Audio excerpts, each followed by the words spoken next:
Bonjour, bonjour, je suis Maman Françoise. Je viens dans le cadre de notre émission dans notre chaîne YouTube Women of Life. Ok, je suis très contente de vous retrouver. Pour ceux qui sont connectés et pour ceux qui ne sont pas encore connectés, sachez que Maman Françoise est très contente de vous retrouver aujourd'hui.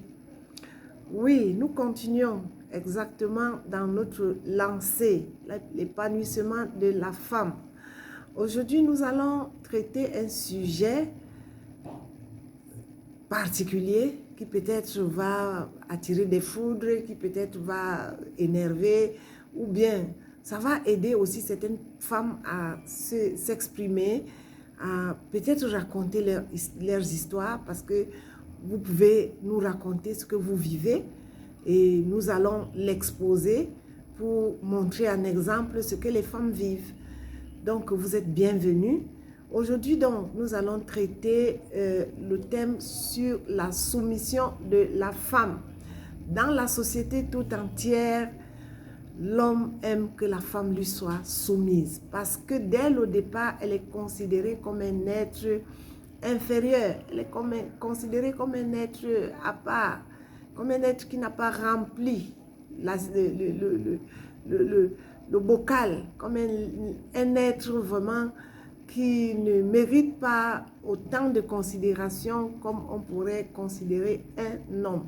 Je ne suis pas en train de dire que la femme est un homme, ou bien que la femme est, Dieu l'a fait, dans la chair, Dieu l'a fait égal à l'homme. Non, mais dans l'esprit, Dieu l'a fait égal à l'homme. Parce que le même esprit qui habite dans l'homme habite dans la femme. Mais dans la chair, pendant que nous sommes sur la terre, Dieu a mis la différence entre l'homme et la femme, que ce soit dans la morphologie, que ce soit dans les rôles à jouer dans la société. Donc, comprenons bien notre thème. Nous ne sommes pas en train de dire que nous allons faire la concurrence, mais nous sommes en train de dire que Dieu a parlé clairement sur l'homme et sur la femme. Dans la soumission de la femme, notre thème d'aujourd'hui, nous allons utiliser 2 passages dans la Bible, et même peut-être 3 ou 4 selon les participations que nous allons recevoir, puisque nous allons traiter ce thème sur 2 ou 3 émissions. Donc, pour aujourd'hui, nous allons baser notre partage, notre point de vue sur le livre d'Éphésiens au chapitre 5, à partir du verset 22, ou sur le livre de 1 Pierre au chapitre 3, à partir du verset 1.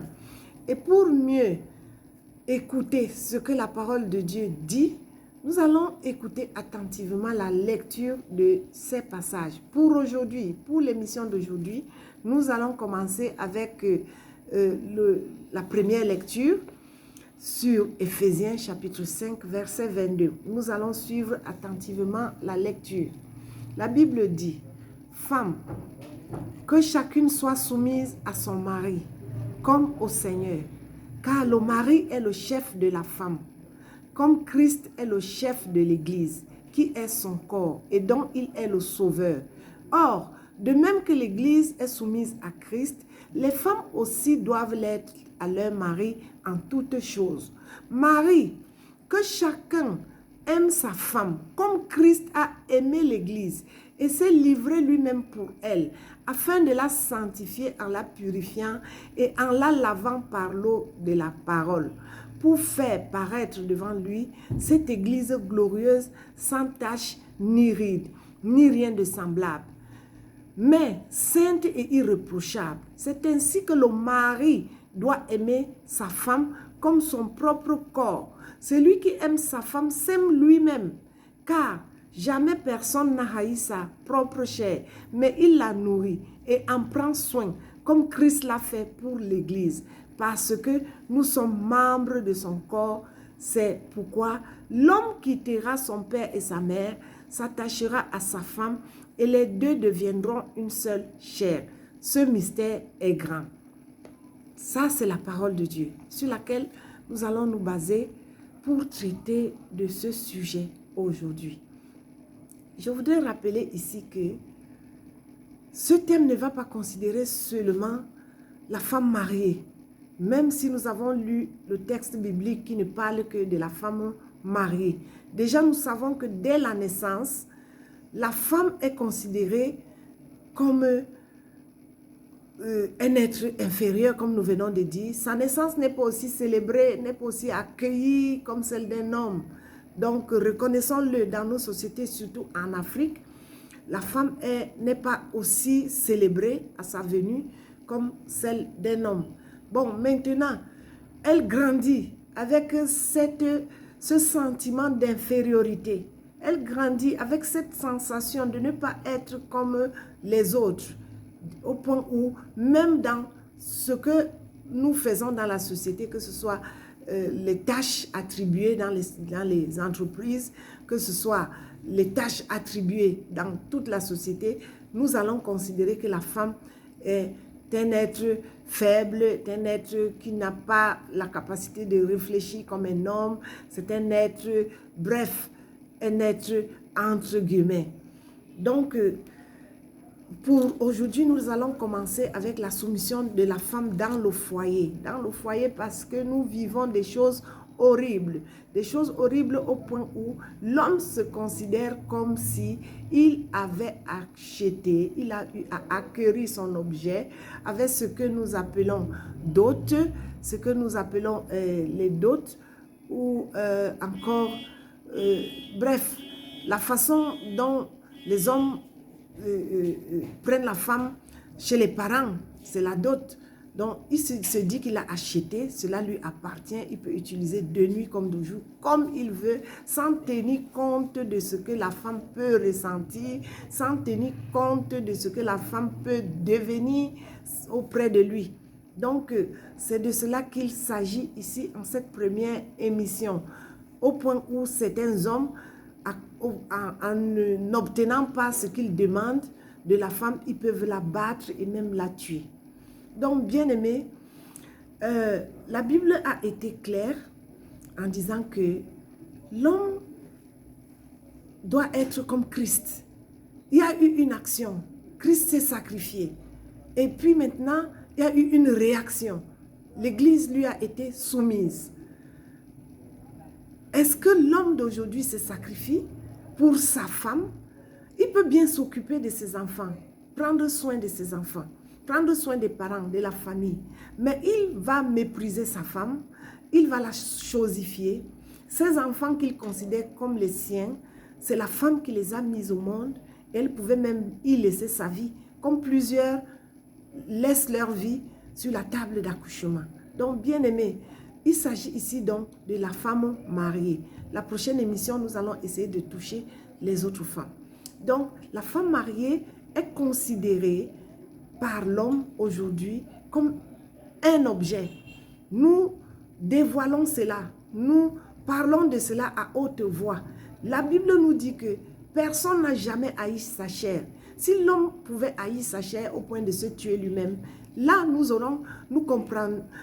comprendrions qu'il pourrait tuer la femme.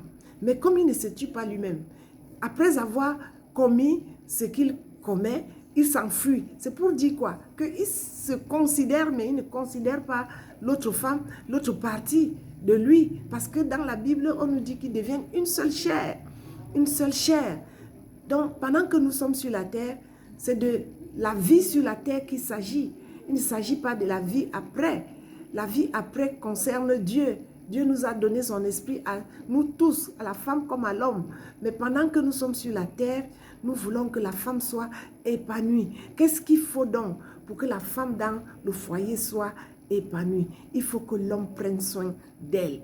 Il faut que l'homme l'aime comme Christ l'a aimé. Comme Christ a aimé l'Église au point de se sacrifier pour son bonheur, pour son salut, pour sa vie épanouie, pour sa vie en abondance, pour que l'Église soit unie, soit réconciliée avec le Père, avec le Créateur. Donc, c'est ainsi que l'homme doit aimer sa femme. Il doit aimer sa femme. Sacrifier ici ne veut pas dire que aller entrer peut-être dans une magie, peut-être dans des choses qui ne sont pas normales pour pour pouvoir aux besoins de sa femme. Non, se sacrifier ici veut dire qu'il doit travailler honnêtement, il doit travailler pour pouvoir aux besoins de sa femme. Il doit prendre soin d'elle. Il doit l'honorer. Donc lorsque nous allons lire les autres passages, nous allons lire qu'il doit l'honorer. Il doit la considérer comme une partie de lui-même. Comme il ne peut pas se faire du mal à lui-même, il ne fera pas du mal à sa femme.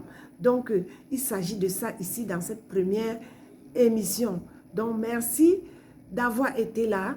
Nous avons juste commencé et nous espérons continuer dans les semaines qui suivent, dans les jours qui suivent, à éplucher ce sujet aussi important dans notre société afin de dévoiler les choses qui se font en cachette et les femmes n'arrivent pas à parler, que ce soit dans l'église, que ce soit dans la société, cela se fait, cela se passe. Donc nous attendons les témoignages, nous attendons dans les commentaires une participation quelconque qui pourrait nous aider à mieux traiter de ce sujet. Merci d'avoir été là. À la prochaine fois. Merci, merci, merci.